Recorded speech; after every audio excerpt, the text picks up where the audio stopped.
Hello everyone.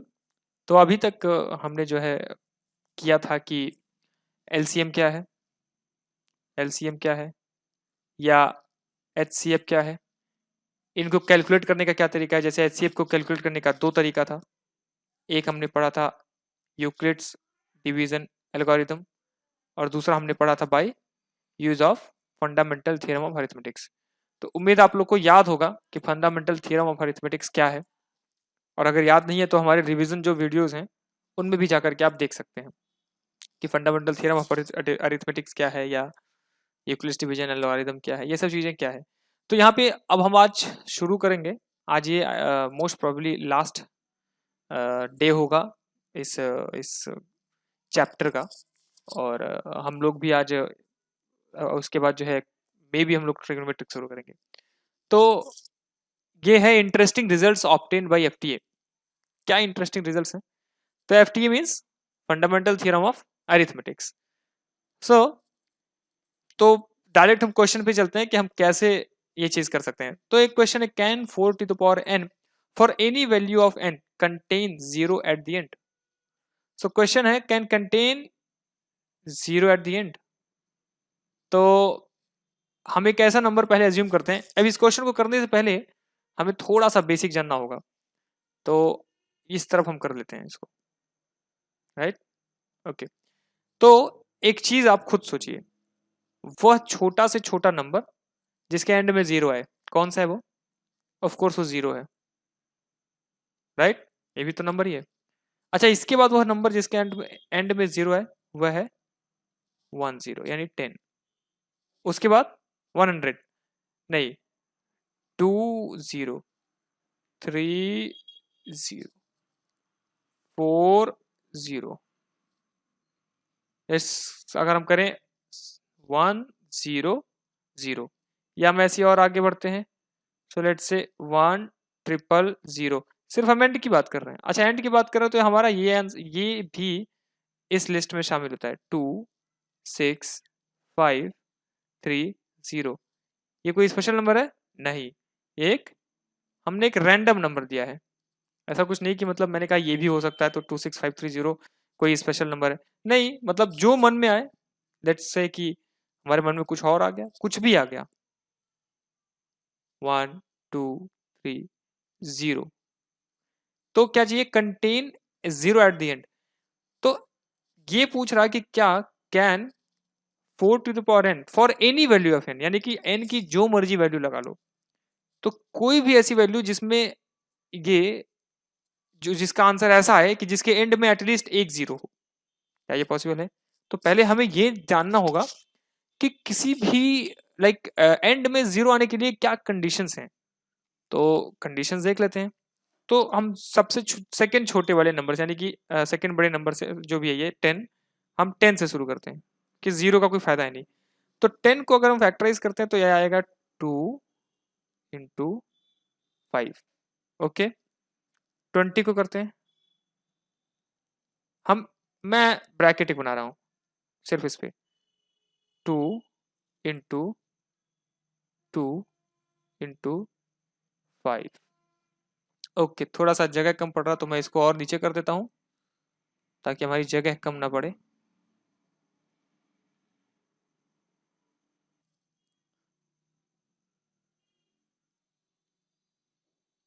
क्या होगा? 3 × 2 × 5, 100 का।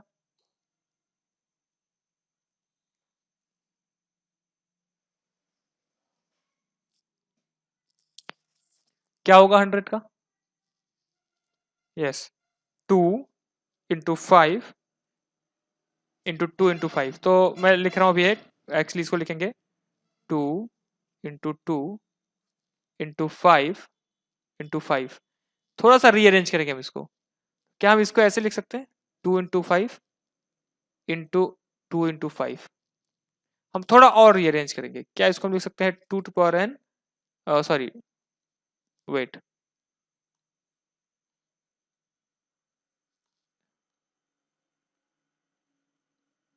2 to the power 2 × 5 to the power 2। Okay, तो अब हम इसको इस फॉर्म में लिखते हैं that 2 to the power 1 into 5 to the power 1। Okay, इसको भी लिख लें अगर 2 into 2 to the power 1 into 5 to the power 1।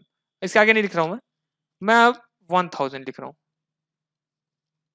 Okay, 1000 क्या होगा, 2 to power 3 into 5 to the power 3। तो मैं बताना क्या चाह रहा हूं वो देखिए कि जहां भी हमारे एंड में जो जीरो आने वाली बात है, ऐसे नंबर्स में ये 2 और 5, 2 और 5, 2 और 5 आ ही रहा है, 2 और 5। अच्छा, सिर्फ 2 और 5 नहीं आ रहा है, एक्चुअली क्या आ रहा है, 2 to the power n into 5 to the power n आ रहा है। आई होप समझ में आ रही होगी आपको बात। तो हम एक कंक्लूजन पे पहुंचे हैं। कंक्लूजन ये है कि अगर किसी for any number ending with 0, it should contain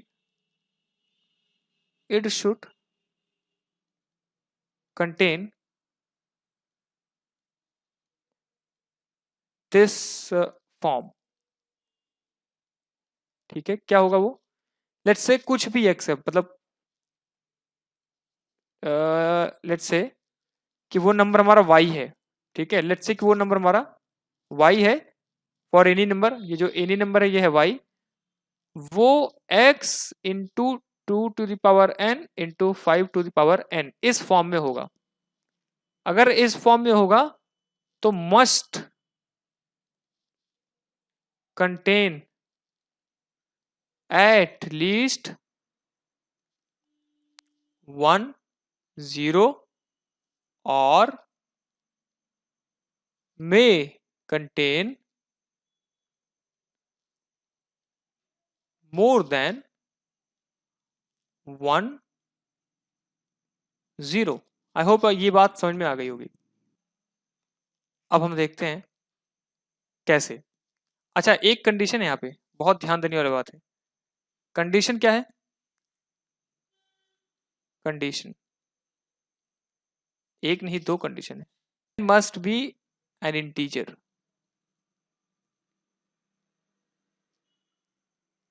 and n can not be 0। ठीक है, यानी कि n ऐसा नहीं 1.25 1.35 ये नहीं होना चाहिए और 0 नहीं होना चाहिए। तो इसके अलावा n की कोई वैल्यू है, यानी कि n फ्रॉम 1 टू इन्फिनिट, अगर ऐसा होता है तो हमारा ये स्टेटमेंट,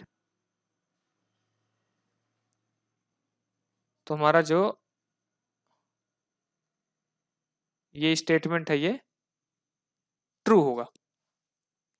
ओके, तो हमें करना क्या है, अब हम क्वेश्चन करते हैं अपना। क्वेश्चन है can 4 to power n contain any 0। तो फैक्टराइजेशन करेंगे उसको, तो करते हैं 4 टू पावर n क्या होगा, 2 to the power 2 to the power n। अब यहाँ एक क्वेश्चन है, ये कहीं और से है, यहाँ इसका कोई रोल नहीं है कि क्या आपको मालूम है इसका फॉर्मूला क्या होता है। अगर नहीं मालूम है तो मैं उसके लिए एक अलग वीडियो बना दूंगा, बता दीजिएगा आप लोग। मैं बता दूं कि जब इस तरह के फॉर्म में पावर्स लिखे हो, something to the power something and whole to the power something, तो ये 2 टू पावर 2 इंटू एन हो जाएगा, यानी कि हो जाएगा 2 टू द पावर 2n। अब इसको इससे नीचे नहीं लाया जा सकता है, लाइक 2 है, ये ये ये ये कंपोजिट नंबर नहीं है, ये एक प्राइम नंबर है, यानी कि अब इसकी जो भी वैल्यू आएगी उसके फैक्टर्स में उसके जो उसका जो प्रोडक्ट हम करेंगे उसमें जो प्राइम अगर हम केवल ढूंढेंगे तो वो 2 ही मिलेगा, 2 के अलावा और कोई प्राइम नहीं मिलेगा। आई होप अभी समझ रहे होंगे कि मैं क्या कहना चाह रहा हूं। लेकिन हमें एक एंड में 0 चाहिए, अगर एंड में 0 चाहिए तो जरूरी है क्या, must contain at least at least 1 5। यानी कि अगर यहाँ पे एक बार 5 होता, लेट्स से इसको आप दूसरे कलर से लिखेंगे, अगर यहाँ पे गलती से भी एक बार 5 होता तो ये कंटेन्स 0, लेकिन ये नहीं है, इसलिए डजंट हैव 0। तो आंसर क्या होगा? That 4 to the power n does not end with 0 for any value of n। ये इसका आंसर हो जाएगा। ठीक है, आई होप कि आप ये समझ गए होंगे कि मैं क्या कहना चाह रहा था। तो अब हम लोग क्वेश्चन नंबर 2 सॉल्व करेंगे तुरंत, उसमें बिल्कुल भी देरी नहीं करेंगे, क्योंकि हमने देरी ऑलरेडी इसमें अपना कर दिया, लगा दिया, समय पूरा लगा दिया इसमें। तो आइए देखते हैं कि कैसे होगा ये क्वेश्चन नंबर 2। तो अब सीधा करते क्वेश्चन नंबर 2 पे चलते हैं कि भाई 6 to the power n है, लिख लिया 6 to the power n। Factorization करो, 2 into 3 to the power n, अलग अलग करो, 2 to the power n into 3 to the power n। now does not contain क्या? at least 1 5, hence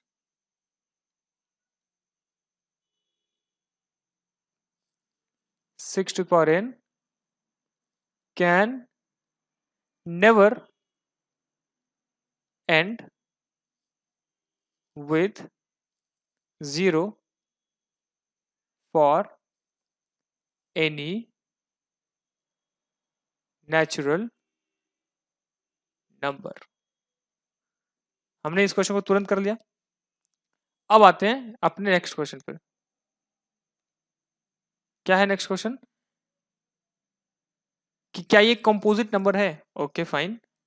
तो हम ये जानते हैं, अच्छा हमें नहीं मालूम है कंपोजिट है कि नहीं, पहले हमें बताते हैं कि क्वेश्चन है ही क्यों। क्योंकि कुछ लोग तो ये भी कह सकते हैं, भाई कुछ लोग कह सकते हैं कि कंपोजिट का मतलब हुआ कि एक ऐसा नंबर जो अपने से छोटे प्राइम नंबर्स का प्रोडक्ट हो। लेट्स से 4 2 into 2 है, तो 2 भी 4 से छोटा है, ये 2 भी 4 से छोटा है, तो ये कंपोजिट नंबर है। 6 है, 2 into 3, 2 भी जो है 6 से छोटा है और 3 भी जो है 6 से छोटा है, तो ये कंपोजिट नंबर माना जाएगा। वहीं 11 अगर किया जाए तो 1 into 11, जहां 11 इक्वल है, छोटा नहीं है, इसलिए ये कंपोजिट नंबर नहीं है।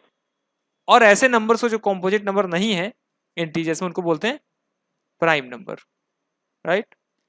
तो क्या 7 into 11 ये कंपोजिट नंबर है? ओह, स्पेलिंग गलत हो गई। तो ये क्या कंपोजिट नंबर है? तो भाई 77 आता है ये। तो 77 को अगर हम लिखें यही चीज उल्टी, यानी कि लिखेंगे 7 into 11, ये भी छोटा ये भी छोटा 77 से, यानी कि ये कंपोजिट नंबर है। ठीक है, और इस 77 में हम 13 से अगर मल्टीप्लाई कर दें तो वो आएगा,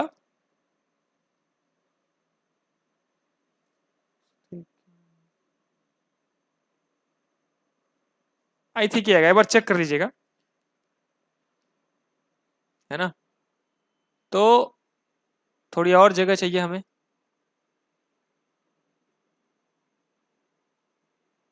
ओ, हमारा तो जगह ही खत्म हो गया है। खैर, हमें पेज भी थोड़ा उधर जाना पड़ेगा, हम थोड़ा इधर चलते हैं। तो भाई, तो मैं अब उल्टा लिख रहा हूं कि 1001 को क्या लिख सकते हैं? 7 into 11 into 13। कॉम्पोजिट नंबर के हिसाब से क्या, नंबर के जितने भी फैक्टर्स हैं वो छोटे होने चाहिए, अपने से छोटे फैक्टर्स का प्रोडक्ट होना चाहिए। तो हाँ है, 7 भी छोटा है 1001 से, 11 भी छोटा है 1001 से, और 13 भी छोटा है 1001 से। तो इसका मतलब ये भी एक कॉम्पोजिट नंबर है।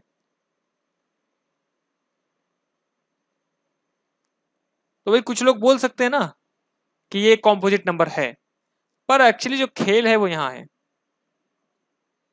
+13। अब वो खेल कैसे है देख लेते हैं, थोड़ा मैं छोटा कर देता हूं ताकि हाँ बना रहे। अब वो खेल कैसे है, तो पहले हम एक लेंगे कॉम्पोजिट नंबर। कौन सा नंबर लेते हैं, लेट्स से वो कॉम्पोजिट नंबर है 4। तो लेट्स से कि हमने ये लिया, इसको 4 माना, और इस कॉम्पोजिट नंबर में हमने जोड़ दिया 3। 3 एक प्राइम नंबर है, और 4 क्या था, 2 × 2 प्रोडक्ट ऑफ प्राइम नंबर्स, और इसमें हमने एक प्राइम नंबर जोड़ दिया। अब ये देखो, एक एक कॉम्पोजिट नंबर में हमने एक प्राइम नंबर जोड़ा तो ये 7 आया, और 7 एक कॉम्पोजिट नहीं है, ये एक प्राइम है, नॉट कॉम्पोजिट। ओके, इस हिसाब से देखें तो ये तो कॉम्पोजिट, ये एक कॉम्पोजिट नंबर नहीं है, आंसर होगा नो। तो ओके फाइन, लेट्स से अभी थोड़ा कुछ करते हैं। अब हम क्या करते हैं, 4 में ही 5 जोड़ते हैं। Again 5 is prime, 4 is equal 2 × 2 होता है, इसका जो आंसर आएगा वो आएगा 9। पर 9 is not a prime, not a prime, it's a composite number, composite number. Why? Because 9 can be written as 3 × 3। इससे हमें क्या मालूम चला कि हम सिंपली कोई भी निष्कर्ष या कोई भी कंक्लूजन नहीं दे सकते हैं कि यह कॉम्पोजिट है या नहीं है। हमें इसको सॉल्व करना पड़ेगा और एक ऐसे फॉर्म में लाना पड़ेगा जिससे हमें मालूम चल जाए कि कॉम्पोजिट है या नहीं है। तो भाई थोड़ा देख लेते हैं कि ये कैसे करेंगे। तो अभी हमने थोड़ी जगह बना ली है।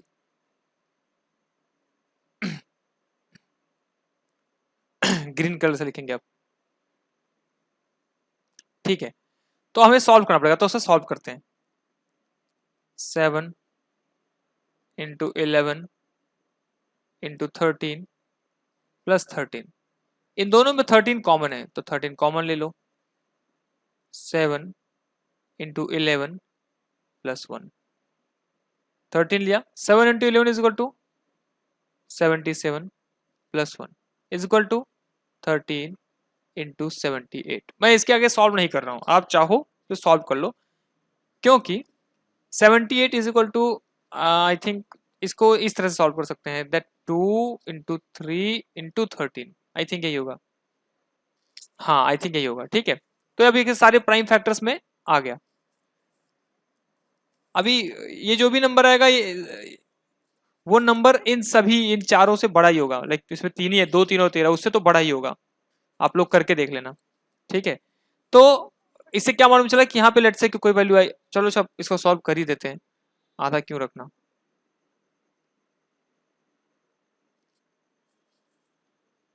मैं सॉल्व कर रहा हूं कैलकुलेटर पे।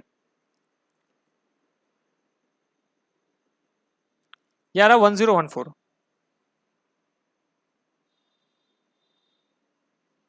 तो भाई 1014 इज इक्वल टू 13 × 2 × 3 × 13, यानी कि डिफिनेशन के हिसाब से क्या हो जाएगा, इट्स अ कॉम्पोजिट नंबर। तो यानी कि हमारा ये हमने क्या गलत किया, नो नहीं, आंसर है, इसका आंसर है यस। एंड वाई हमने देख लिया, वाई से ही हम पहुंचे कि yes it's a composite number, ठीक है। अब हम लोग अपने नेक्स्ट क्वेश्चन पे पहुंचते हैं। Is 7 × 6 × 5 × 4 × 3 × 2 × 1 +5 a composite number. भाई करो सॉल्व, सीधा सॉल्व करेंगे। आई होप आप समझ गए होंगे इसमें क्या करना है। मैं यहीं से सॉल्व कर रहा हूँ, 5 कॉमन ले लिया, 7 × 6 × 4 × 3 × 2 × 1 एंड +1, कितना आएगा ये, 5 इंटू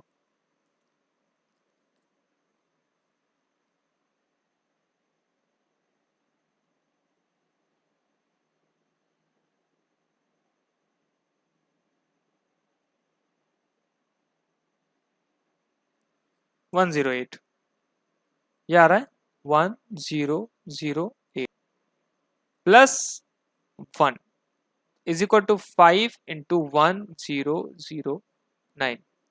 अच्छा, इसको आगे सॉल्व करने की जरूरत नहीं है, क्योंकि अभी मैं ये नहीं बता सकता हूँ कि एक्चुअली जो 109 है ये प्राइम है या कॉम्पोजिट है, मुझे नहीं मालूम है। पर 109 इंटू 5 तो मुझे मालूम है क्या है, और वो होगा 5045। तो अभी हम इसको सिर्फ एनालाइज करेंगे। 5045 दो ऐसे नंबर्स का मल्टीप्लीकेशन है जो कि वो दोनों ही इससे छोटे हैं, तो ये क्या है, एक कॉम्पोजिट नंबर। तो आई होप आप समझ गए होंगे इसका आंसर है yes. Why? Because it has factors less than the value.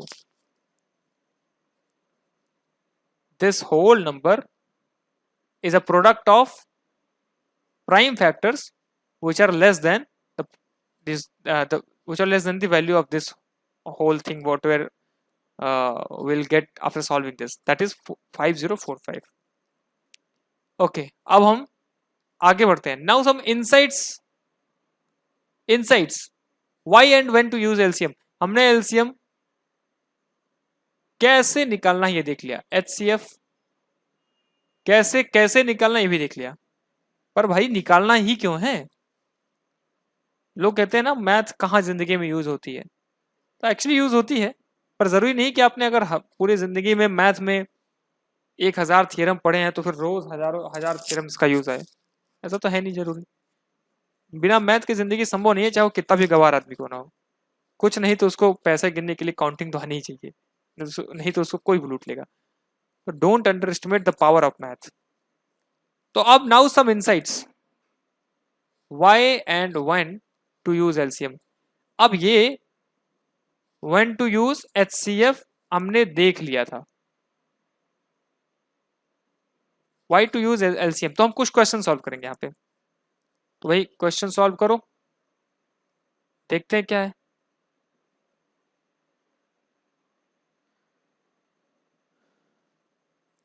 मुझे लगता है पहला क्वेश्चन एलसीएम का तो है ही नहीं।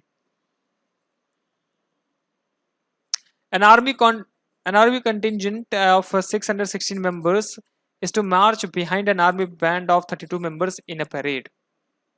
The two groups are to march in the same number of columns. What is the maximum number of columns in which they can march? Okay. तो हमने देखा था जब भी मैक्सिमम की बात आए तुरंत क्या होगा, हमारा एचसीएफ हो जाएगा।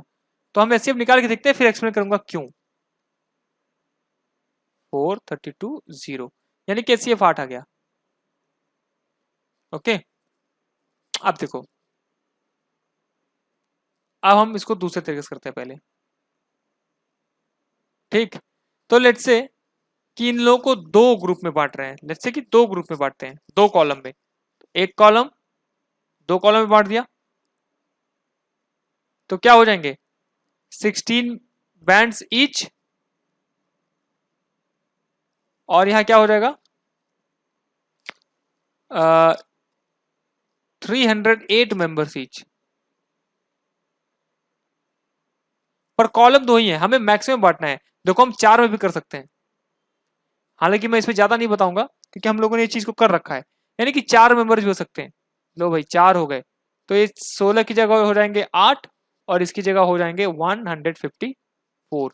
यानी कि जैसे जैसे हम कॉलम्स बढ़ाते जाएंगे हमारे यहाँ नंबर्स घटते जाएंगे यहाँ। तो इस नंबर पे हमें बिल्कुल भी किसी भी तरह की रिस्ट्रिक्शंस को नहीं दिया हुआ है, हमें चाहिए ज्यादा से ज्यादा नंबर। तो वो ज्यादा से ज्यादा नंबर कितने हैं, देखो इसमें जो कॉमन फैक्टर यानी कि हाईएस्ट कॉमन फैक्टर है सीएफ, 8 ग्रुप में अगर बांट दिया जाएगा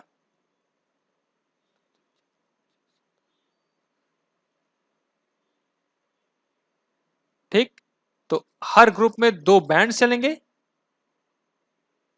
और हर ग्रुप में 77 आर्मी मेंबर चलेंगे। इससे ज्यादा नहीं बांटा जा सकता। क्यों? क्यों का अगर आपको जवाब नहीं आता तो सोचिए, और बिल्कुल भी नहीं आता तो हम मुझसे पूछिए, फिर मैं देखता हूं इसको और कैसे अच्छे से एक्सप्लेन कर सकते हैं। अब आते हैं नेक्स्ट क्वेश्चन पे।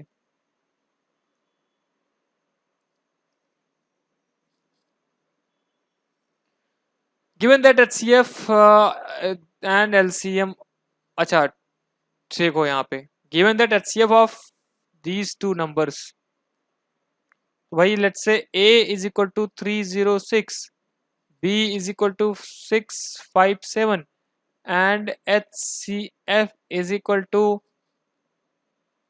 9। जब दो नंबर दिए ही हैं तो सच बात तो है कि इसमें HCF देने की जरूरत ही नहीं है, वो तो वैसे ही निकल जाएगा, लेकिन ये हमें कुछ एक्स्ट्रा करवाना चाह रहा है और वो है यूज ऑफ फॉर्मूला जो हमने डिस्कस किया था। तो हमें फॉर्मूला का यूज करने के लिए कह रहा है क्या, फॉर्मूला है A into B is equal to HCF into LCM।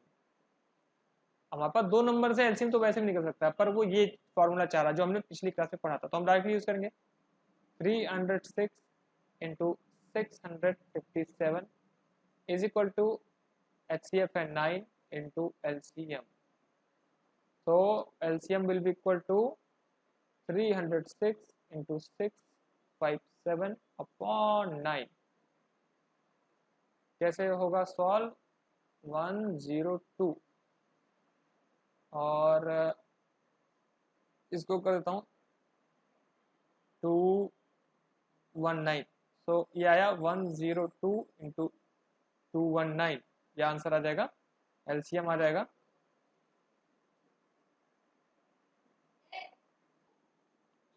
Okay अब next question, there is a circular path around a sports field. ये है स्पोर्ट्स फील्ड और इसके अराउंड में एक सर्कुलर पाथ है, राइट। ये अच्छी वाली सड़क है। Sonia takes 18 minutes to drive one round on the field.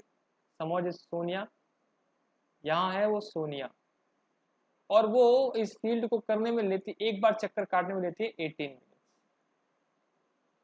While Ravi takes 20 minutes, एक है रवि और ये लेते हैं 20 मिनट्स, ठीक है ना। Suppose they both start at the same point, मुझे मालूम था इसलिए मैंने दोनों को यहीं शुरू कराया, and go in the same direction. ठीक है भाई, ये ऐसे आ रहे हैं, ये इस डायरेक्शन में आ रहे हैं। ओके जब ये दोबारा मिल रहे हैं तो ये एक इंटीजर वैल्यू नहीं आ रही है हमारी, जबकि हम बोलते हैं ना एट द स्टार्टिंग पॉइंट, तो इसका मतलब ये है कि स्टार्टिंग पॉइंट तभी होगा जब वो भी एक कर ले और वो कुछ भी कर ले, एक कर ले या दो कर ले या तीन कर ले, तभी वो स्टार्टिंग पहुंचेगी। या ये 5 कर ले तो वो 7 कर ले, 8 कर ले, 9 कर ले, ऐसा होगा। ऐसा नहीं कि 3.3 कर ले, 2.3 कर ले, नहीं। उसके लिए हमें निकालना पड़ेगा एक ऐसा नंबर, एक ऐसा नंबर जिससे ये दोनों सेम डिवाइड हो जाए, दोनों डिवाइड हो जाए। तो उसके लिए हमें निकालना पड़ेगा एलसीएम। तो 18 और 12 का एलसीएम क्या होगा, 18 12 का एलसीएम भाई 18 2 into 2 into sorry 2 into 3 into 3, 12 का 2 इंटू 2 इंटू 3। तो एक तो देखो यहाँ से 2 कॉमन हो जाएगा और एक 3 कॉमन हो जाएगा, तो रहेगा 2 इंटू 3 कॉमन वाले, फिर 3 इंटू 2, ये हो जाएगा 36।